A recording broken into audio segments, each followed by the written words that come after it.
গাছের ডালে বসে থাকা এই টিয়া পাখিটির নাম হচ্ছে লিলি। বনের জঙ্গলে থাকা পশু পাখিরা সবাই তাকে ভালোবেসে লিলি বলে ডাকতো। জানিস, আজ আমি মনের সুখে ডানা মেলে আনন্দের সাথে অনেক দূর দূর থেকে ঘুরে আসলাম। পাহাড়, ঝর্ণা এবং নানা প্রজাতির গাছপালা আরো অনেক কিছু দেখলাম। আর এসব দেখে আমার খুব ভালো লেগেছে। তাছাড়া আসার পথে বুড়ি মায়ের পেয়ারা গাছ থেকে কিছু পাকা পাকা পেয়ারা খেয়ে আসলাম। কি মজা! হা। লিলি এসব কথা জঙ্গলে থাকা খরগোশের সাথে বলছিল। আর লিলির এসব কথা শুনে খরগোশের মনটি ভেঙে যায়, কারণ সে বেশি দূরে যেতে পারত না, আর ভালো সেরকম কিছু খেতে পারত না। শুধুমাত্র বনের জঙ্গলে ঘাস পাতা খেয়ে দিন কাটাতো। সত্যি তুমি দূর দূর জায়গা থেকে কত তাড়াতাড়ি পৌঁছে যেতে পারো, গাছের পাকা পাকা ফল খেয়ে আসতে পারো। কিন্তু আমাকে দেখো, কিছুই হচ্ছে না। কতদিন থেকে একই ধরনের ঘাস পাতা খেয়ে যাচ্ছি। একই খাবার বারবার খেতে আর ভালো লাগে না। কেন রে, তুই বুড়ি মায়ের বাগানে যাসনি? সেখানে তো দেখলাম খুব সুন্দর সুন্দর গাজর গাছ হয়েছে। না না, যাইনি। তাছাড়া বুড়ি মায়ের কথা শুনলে আমার কেমন জানি ভয় ভয় লাগে। কখন আবার আমার পিছু পিছু ছুটে আসবে তারা করতে। ওরে না বাবা না, এর থেকে আমার ঘাস পাতাই ঠিক আছে। হ্যাঁ, না রে পাগল, কিছুই হবে না। তুই এত ভয় কেন পাচ্ছিস? তাছাড়া আমি তো আছি। আমি থাকতে তোর কোনো অসুবিধা হবে না। একদিন সুযোগ মতো তোকে আমি নিয়ে যাব। আচ্ছা ঠিক আছে লিলি, আমি তোমার সাথে যাব। ঠিক সে সময় কালো বর্ণের চেহারার একটি শিশুকে মুখে নিয়ে শেয়াল ছুটতে ছুটতে তাদের কাছে এসে পৌঁছায়। তবে এই জঙ্গলের পশু পাখিরা শেয়ালকে ভালোবেসে আদর করে রকি বলে ডাকত। রকি সে সময় খুব ঘাবড়েছিল। তাকে দেখে মনে হচ্ছে কেউ হয়তো তাকে তাড়া করেছে। রকি জোরে জোরে শ্বাস নিতে থাকে। আর এরকম আশ্চর্যজনক অবস্থা দেখে লিলি জিজ্ঞাসা করে, কি হয়েছে রকি? তোমাকে এত অদ্ভুত দেখাচ্ছে কেন? আর এই শিশুটির বা এলো কোথা থেকে? কিন্তু রকি লিলির প্রশ্নের কোনো উত্তর না দিয়ে খানিকের জন্য চুপ করে থাকে। এবং কিছুক্ষণ চুপ করে থাকার পর রকি তার মুখ থেকে শিশুটিকে নিচে নামিয়ে রাখে। এরপর করুণ স্বরে বলতে থাকে, জানি না এই শিশুটি কে আর কোথা থেকেই বা এলো। অনেকদিন থেকে আমার মাংস খাবার খুব ইচ্ছে করছিল, তাই বেরিয়ে পড়েছিলাম শিকারের উদ্দেশ্যে। কিন্তু সেখানে গিয়ে এই শিশুটিকে দেখতে পাই, আর অন্য কোনো বন্য পশুরা যাতে হামলা করতে না পারে সে কথা ভেবে আমি বাচ্চাটিকে নিয়ে চলে আসি। রকির এরূপ কথা শুনে তারা দুজনই খুব অবাক হয়ে যায় এবং খরগোশটি মনে মনে ভাবতে থাকে যে রকি হয়তো এবার এই শিশুটিকে তার আহার বানাবে। কিন্তু সে ভয়ে কিছু না বলে গুটিসুটি হয়ে চুপ করে থাকে। তবে এখন কি করবে? তুমি জঙ্গলের চারিপাশ ভালো করে খুঁজে দেখোনি? হুম, জঙ্গলে চারিপাশ খুব ভালো করে দেখেছি, কিন্তু কেউ ছিল না। আমার মনে হয় এই শিশুটি কালো হবার কারণে হয়তো কেউ তাকে জঙ্গলে ইচ্ছে করে ফেলে দিয়ে গিয়েছে। এসব তুই কি বলছিস লিলি? কালো বলে কি তারা মানুষ নয়? ঠিক সেই মুহূর্তে বাচ্চাটি জোরে জোরে কাঁদতে শুরু করে। এ দেখে তাদের সবার খুব কষ্ট লাগে এবং শিশুটির প্রতি মায়া পড়ে যায়। লিলি শিশুটির সামনে এসে দাঁড়ায়। মনে হচ্ছে শিশুটির খিদে পেয়েছে, তাই এমন করে কান্না করছে। তারা কি করবে ঠিক করে বুঝতে পারছিল না। এদিকে শিশুটি খিদের জ্বালায় কান্না করতে থাকে। ঠিক তখনই সেখানে এক সাধু বাবা এসে হাজির হন। সাধু বাবা এই জঙ্গলে ধ্যান করতেন। এখানকার পশু পাখির ভাষা সাধু বাবা সবই বুঝতে পারতেন। কি হয়েছে তোমাদের? আর এত চিন্তিত দেখাচ্ছে কেন? এরপর সাধু বাবা অবাক হয়ে বলেন, শিশু, এই বনের মাঝে শিশু এলো কি করে? রকি তখন সব ঘটনা বিস্তারে সাধু বাবাকে বলতে থাকে।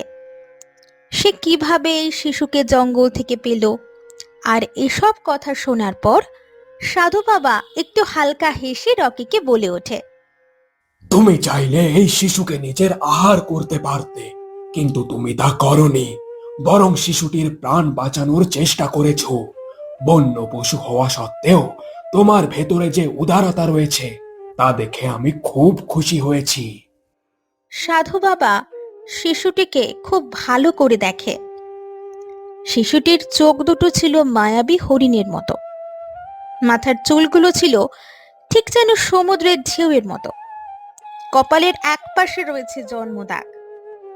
শিশুটির চেহারা কালো বর্ণের হলেও তার মুখে এক উজ্জ্বল জ্যোতির আভাস যেন ঝলমল করছিল। এরপর সাধু বাবা দু চোখ বন্ধ করে এবং দিব্য দৃষ্টিতে যা দেখে সেই দৃশ্য সাধু বাবাকে খুব বিচলিত করে তুলছিল। সেই ঘটনা খুবই রহস্যময় এবং আশ্চর্যজনক ছিল। কি হয়েছে সাধু বাবা? আপনি কিছু বলছেন না কেন? কিছু বলুন, আমরা যে আপনার বাণীর জন্য অপেক্ষা করে আছি। হ্যাঁ হ্যাঁ, বলছি। ঈশ্বর যা করেন ভালোর জন্যই করেন। এই শিশু ভবিষ্যতে তোমাদের জন্য খুবই মঙ্গল এবং কল্যাণকর হবে। তাই আজ থেকে এই শিশুটি তোমাদের কাছে রেখে দাও। কিন্তু সাধু বাবা, আমরা কি এই শিশুটির দেখাশোনা করতে পারবো? অবশ্যই পারবে। আজ থেকে এই বনের যত বন্য পশু পাখি আছে সবাই মিলে এই শিশুটির খেয়াল রাখবে। সব ভালো হবে আর তোমাদের বন সুরক্ষিত থাকবে।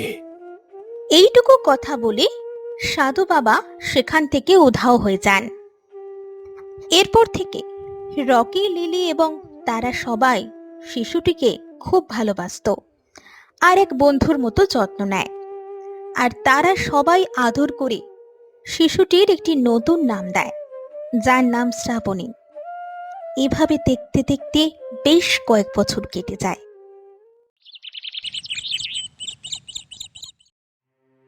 আর সেই শিশুটি এখন সাবালিকা হয়ে গেছে। লিলি, তুই কি শ্রাবণীকে কোথাও দেখেছিস? আমি অনেকক্ষণ থেকে শ্রাবণীকে খুঁজছি, কিন্তু কোথাও পাচ্ছি না। না না, আমি দেখিনি। তবে অনেকক্ষণ আগে খরগোশের জন্য ঘাস আনতে দেখেছিলাম। তাই শ্রাবণী কোথায় আছে সেই কথা খরগোশ হয়তো ভালো বলতে পারবে। এরপর রকি এবং লিলি দুজনে শ্রাবণীর খোঁজ নিতে খরগোশের কাছে যায়। কিন্তু খরগোশ ঠিক করে বলতে পারছিল না যে শ্রাবণী এখন কোথায় আছে, কারণ শ্রাবণী অনেকক্ষণ আগে খরগোশকে ঘাস দিয়ে কোথাও চলে গিয়েছিল। তারা নিজেদের মধ্যে কিছু কথা বলতে থাকে। সেই মুহূর্তে সেখানে শ্রাবণী এসে উপস্থিত হয়। তোমরা সবাই মিলে এখানে কি করছো? আমরা তোর জন্য অপেক্ষা করছি। হঠাৎ করে কোথায় চলে গিয়েছিলে রকি? তোমার জন্য খুব চিন্তিত ছিল।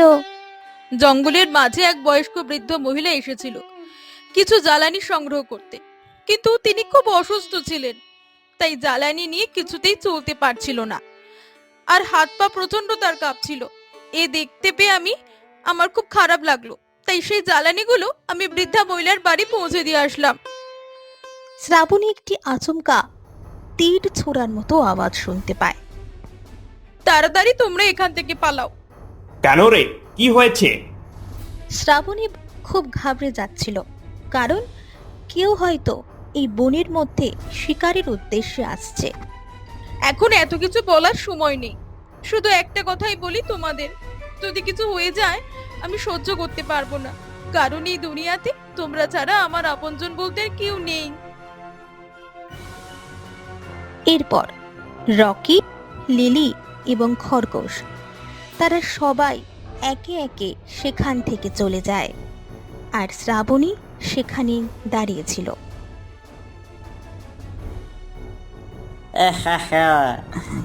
কি রে, আমার ভয়ে তোরা সবাই কোথায় পালিয়ে গেলি? যতই পালা না কেন, কিন্তু আমার হাত থেকে কিছুতেই বাঁচতে পারবি না।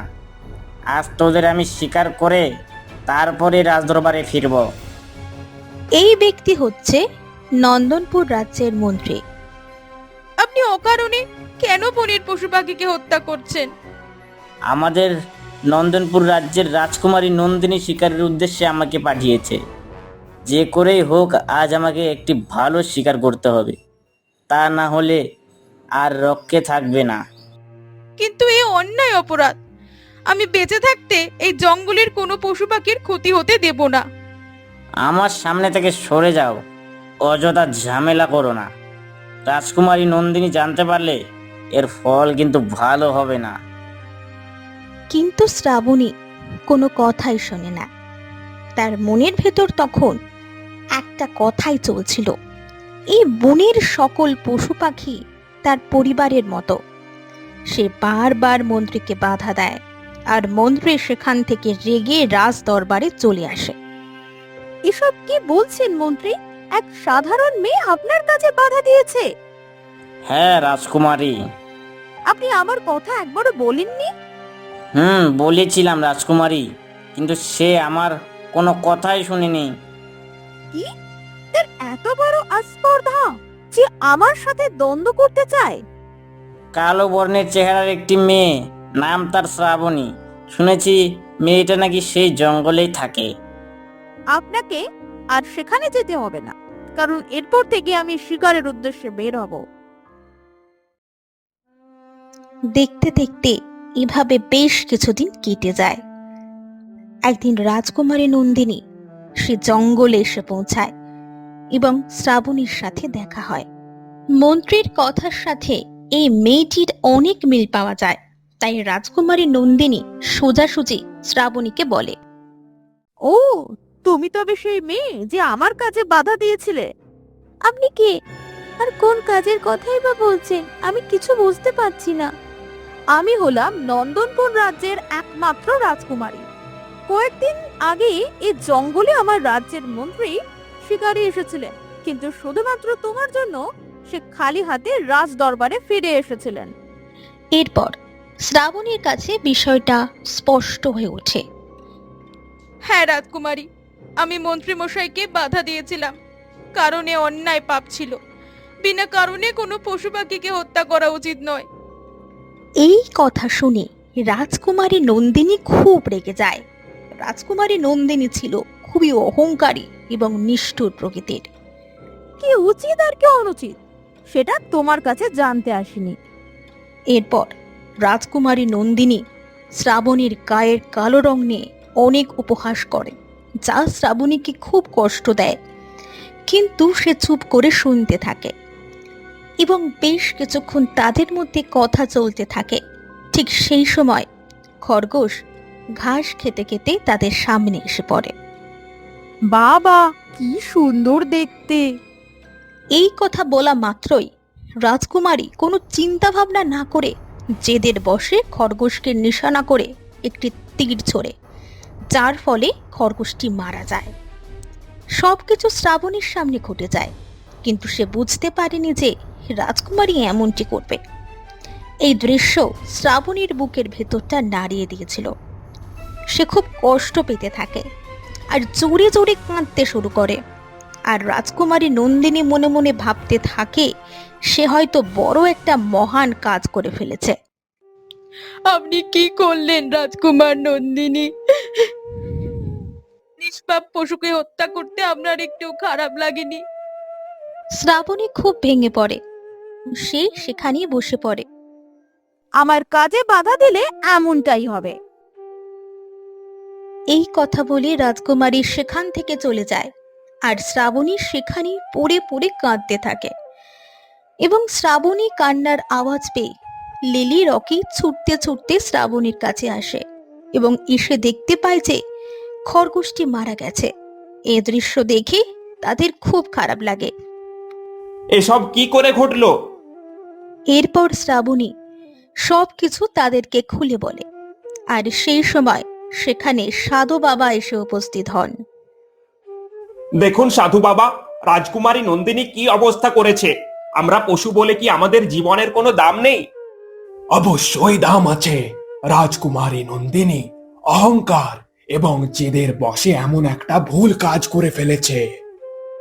দয়া করে সাধু বাবা আপনি কিছু একটা করুন, এই খরগোশের জীবন ফিরিয়ে দিন। হ্যাঁ হ্যাঁ সাধু বাবা, আমরা সবাই মিলে আপনার কাছে প্রার্থনা করছি, দয়া করে এই খরগোশ বন্ধুর প্রাণ যেভাবেই হোক ফিরিয়ে দিন।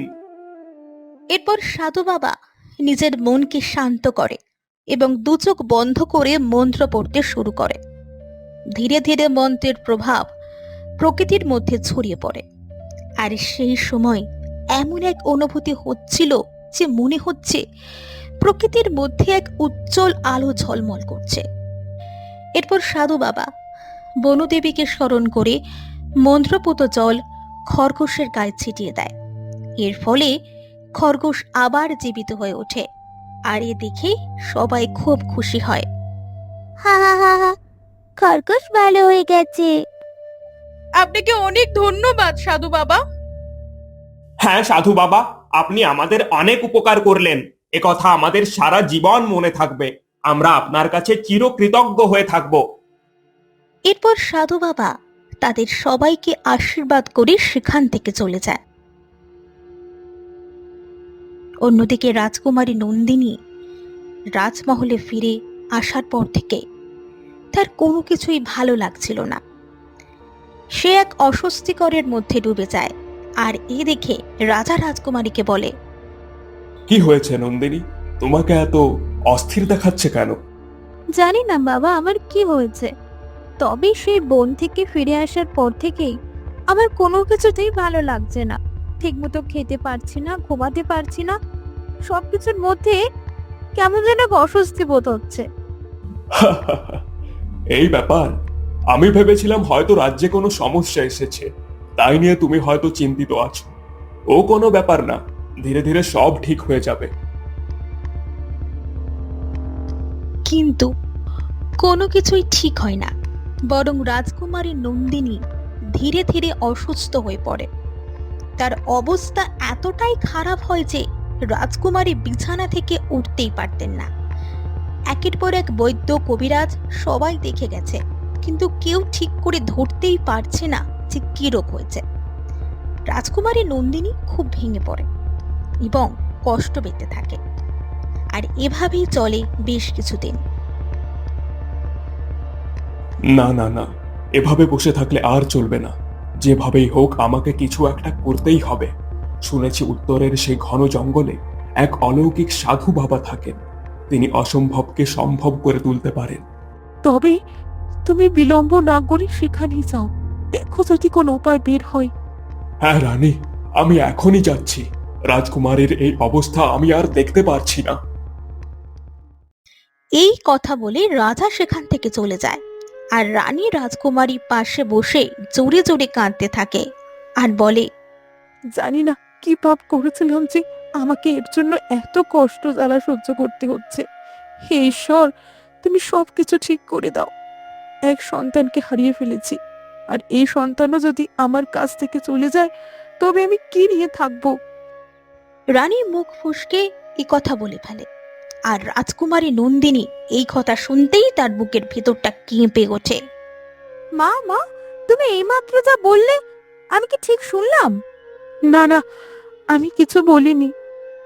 আমার কাছ থেকে কিছু গোপন করো না মা, দয়া করে বলো তোমার কি কোনো সন্তান ছিল, মানে আমার কি কোনো ভাই বোন ছিল? কিন্তু রানী কোনো কিছুই বলতে চায় না। বলো মা, তোমার এই অসুস্থ মেয়ের মাথায় দিব্যি দিয়ে বলছি, আমাকে একবার বলে দাও, আমার খুব জানতে ইচ্ছে করছে কি হয়েছিল। হ্যাঁ হ্যাঁ, আমার এক সন্তান ছিল, কিন্তু আমি তাকে হারিয়ে ফেলেছি। আর এই কথা শুনে রাজকুমারী খুব অবাক হয়ে যান এবং তার শরীর শিউরে ওঠে। এসব তুমি কি বলছো মা? হ্যাঁ হ্যাঁ, আমি ঠিকই বলেছি। এই হাত দিয়ে আমি আমার সন্তানকে জঙ্গলে রেখে এসেছিলাম। কিন্তু এমনটা তুমি কেন করলে মা? ঠিক সেই সময় সাধু বাবা রাজার সাথে আসেন, আর সাধু বাবা রাজকুমারী নন্দিনীকে ভালোভাবে দেখে বুঝতে পারেন যে তার কোনো রোগ হয়নি, বরং নিরীহ কোনো পশুর অভিশাপ লেগেছে। এরপর রাজকুমারী নন্দিনী খুব লজ্জিত হয়ে বলে, হ্যাঁ সাধু বাবা, আমি এক নিরীহ খরগোশকে হত্যা করেছিলাম, কিন্তু এখন বুঝতে পারছি যে সেদিন আমার এই কাজটা করা উচিত হয়নি। সাধু বাবাও সব বুঝতে পারেন। তিনি সেদিন যে খরগোশকে বাঁচিয়েছিলেন, রাজকুমারী সেই খরগোশের কথাই বলছে, কিন্তু সাধু বাবা তা গোপন রাখে। এই সমস্যার সমাধানের একটি উপায় আছে, সেটি হলো পশু পাখিদের ভালোবাসা এবং তাদের সাথে ভালো ব্যবহার করা।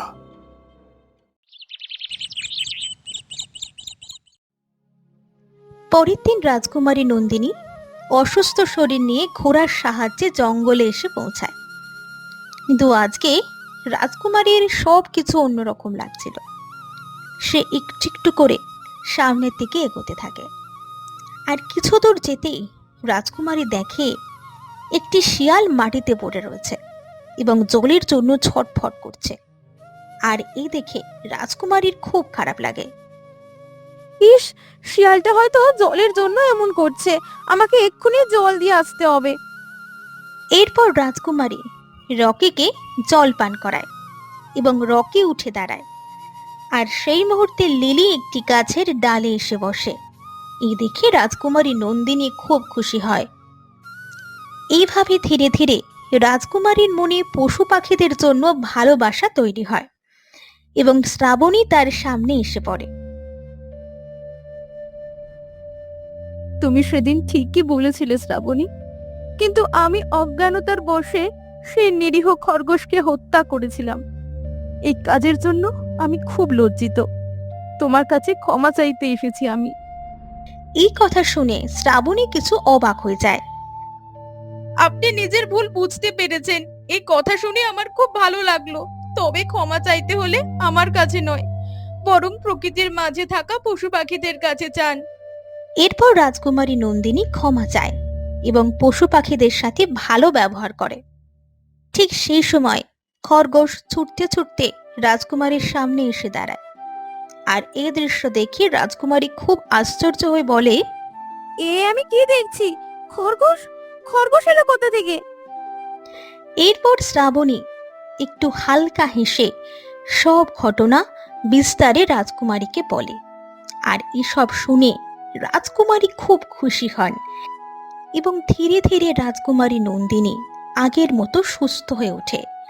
তার শরীরে যে অস্বস্তি ছিল তা ধীরে ধীরে কমে যায় এবং এক শান্তি অনুভব করতে থাকে।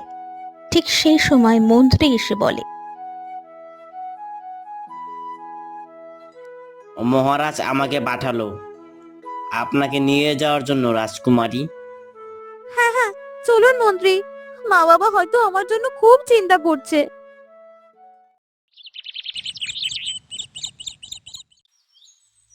এভাবে বেশ কিছুদিন কেটে যায়। রাজকুমারী নন্দিনী সুস্থ হবার কারণে রাজা এবং রানী খুশি হয়ে শ্রাবণীকে ধন্যবাদ জানাতে তার জঙ্গলের সেই ছোট্ট কুটিরে আসে এবং সেখানে এসে তারা জানতে পারে যে শ্রাবণী এখানে একাই থাকে। তার আর আপনজন বলতে শুধু এই বনের পশু পাখিরা। আমি খুব খুশি হয়েছি। আজ তোমার কারণে আমার মেয়ে নন্দিনী আগের মতো সুস্থ এবং স্বাভাবিক আছে। এর জন্য তোমার যত স্বর্ণ মুদ্রার দরকার হয় আমার রাজপ্রাসাদ থেকে এসে নিয়ে যেও। না না মহারাজ, আমার কোনো কিছুই লাগবে না। তাছাড়া আমি এভাবেই অনেক খুশিতে আছি। রানী শুধু অবাক হয়ে শ্রাবণীর মুখের দিকে এক নজরে তাকিয়েছিল। রানীর মুখে কোনো শব্দ ছিল না, কারণ রানী সেই হারিয়ে যাওয়া মেয়ের সাথে শ্রাবণীর অনেক মিল খুঁজে পাচ্ছিল। সবকিছু যেন একে একে মিলে যাচ্ছে। সেই কালো বর্ণের চেহারা, মায়াবী হরিণের মতো চোখ, সমুদ্রের ঢেউয়ের মতো চুল, আর কপালের একদিকে রয়েছে জন্মদাগ। আমাকে বললে আমি আপনার দরবারে পৌঁছে যেতাম। আপনাদের কষ্ট করে অযথা এত দূরে আসলেন। মনের ভেতর কষ্ট নিয়ে রানী বলে, এসে বোধ হয় ভালোই করেছি, তবে আমরা এখন আসি।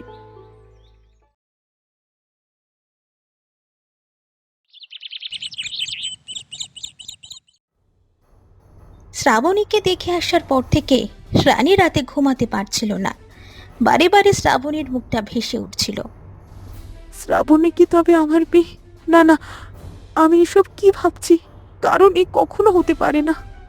আমি যে নিজের চোখে দেখেছিলাম সেই দৃশ্য, যা আজও মনে পড়লে আমার শরীর কেঁপে ওঠে। কিন্তু আমার কেন জানি মনে হচ্ছে যে শ্রাবণীর সাথে আমার নারীর টান রয়েছে। রানী ভোরের জন্য অপেক্ষা করে এবং ভোর হতে না হতেই সে জঙ্গলের উদ্দেশ্যে বেরিয়ে পড়ে।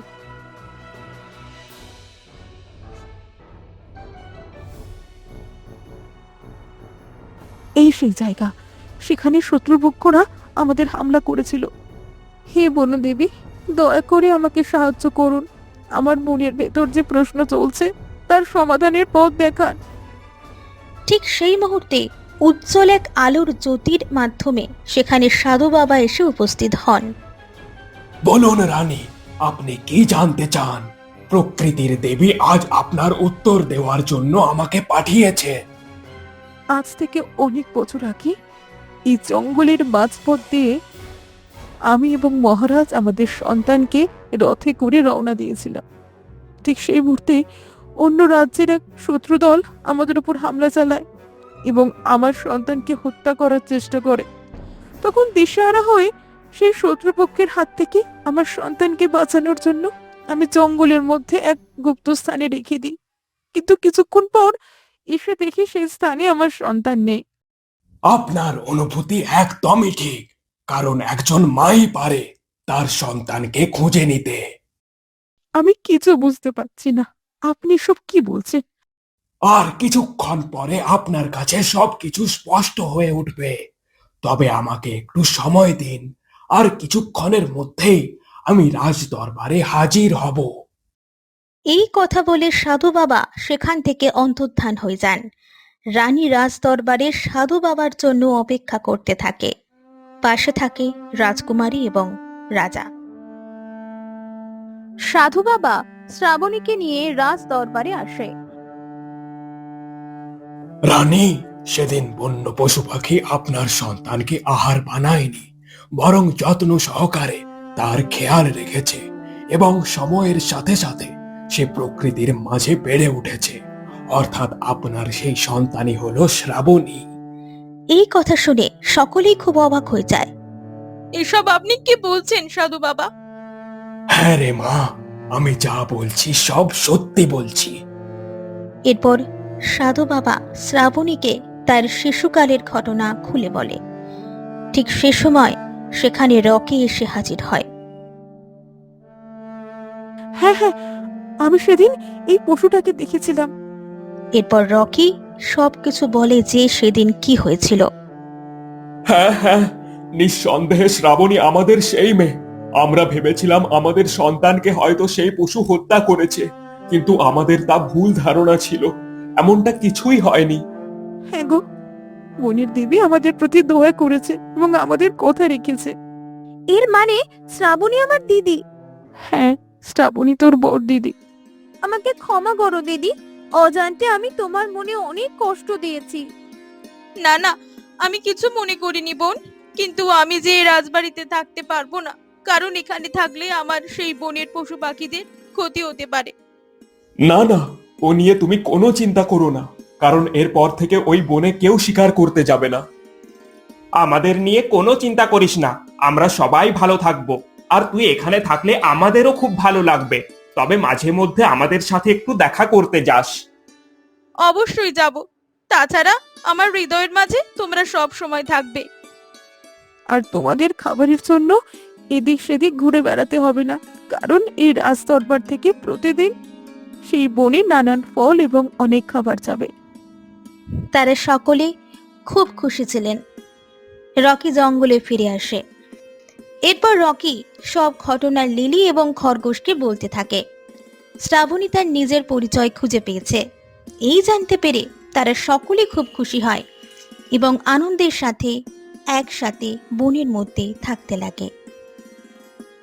বন্ধুরা, এরকম মজার মজার গল্প পেতে আমাদের চ্যানেলটি সাবস্ক্রাইব করুন, শেয়ার করুন এবং কমেন্ট করুন। আপনাদের অনুপ্রেরণা আমাদের নতুন নতুন মজার মজার গল্প বানাতে উৎসাহ দেয়।